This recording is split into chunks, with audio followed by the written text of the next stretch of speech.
Ciao ragazzi, buongiorno. Di nero c'è credito che se non hai tenuto a capo gerundio ကြောင့်ဖြစ်ပါတယ်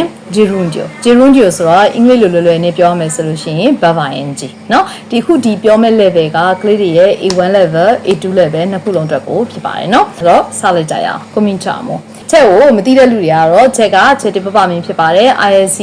Italian Language Center ရဲ့ teacher ချက်တိပပမင်းဖြစ်ပါတယ်ရှင်အဲ့တော့ချက်ကိုသိတဲ့လူတွေကတော့ bentornati welcome back ပါအဲ့တော့ကြည့်ကြည့်အောင်เนาะgerundio အင်္ဂလိပ်လိုလွယ်ပြောရရင်တော့သူက verb ing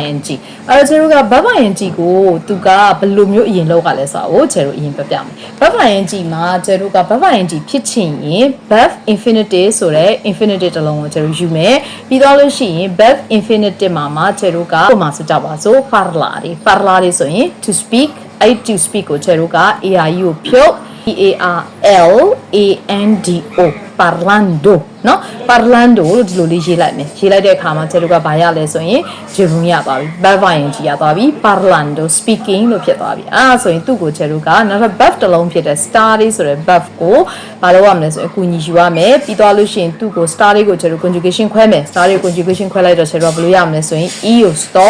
tu stai lui lei sta noi stiamo voi state loro stanno အဲ့လိုရပါမယ်ရပါတဲ့အခါမှာကျတို့ကဒီ study ရဲ့ verb ရဲ့ကိုညူယူပြီးတော့ parlando နဲ့ဆက်တယ်เนาะကလေးအဲ့တော့ io sto parlando I am speaking tu stai parlando you are speaking lui lei sta parlando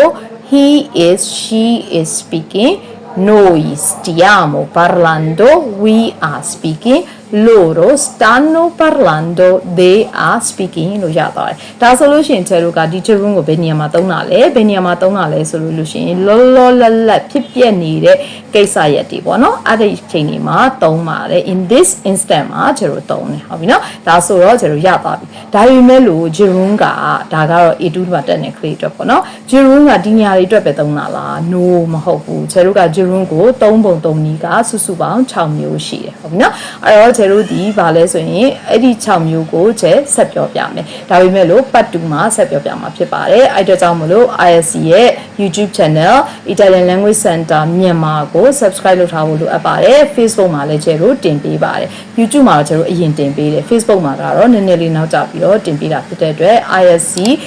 YouTube channel ကို subscribe လုပ်ဖို့လည်းမမေ့ကြနဲ့ဦးเนาะအဲ့တော့ကျတို့ part 2မှာပြန်တွေ့ကြမယ်မတွေ့ခင်မှာတော့ကျကဒီအောက်မှာ click တွေကို quiz လေးကိုရေးပေးခဲ့မှာဖြစ်ပါတယ်ခုသူရဲ့ quiz လေးကတော့ io ...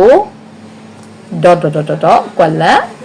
ပြီးတော့ရင် mangiando လို့ချက်ရေးထားပေးခဲ့ပါမယ်အဲ့ဒီဥစ္စာလေးကိုကလေးတွေကအဖြေလေးကို comment မှာရေးသွားပေးမယ်เนาะဒီနေ့ကတော့ဒီလောက်ပါပဲရှင် ci vediamo alla prossima part 2မှာပြန်တွေ့ကြမယ်เนาะ ciao ciao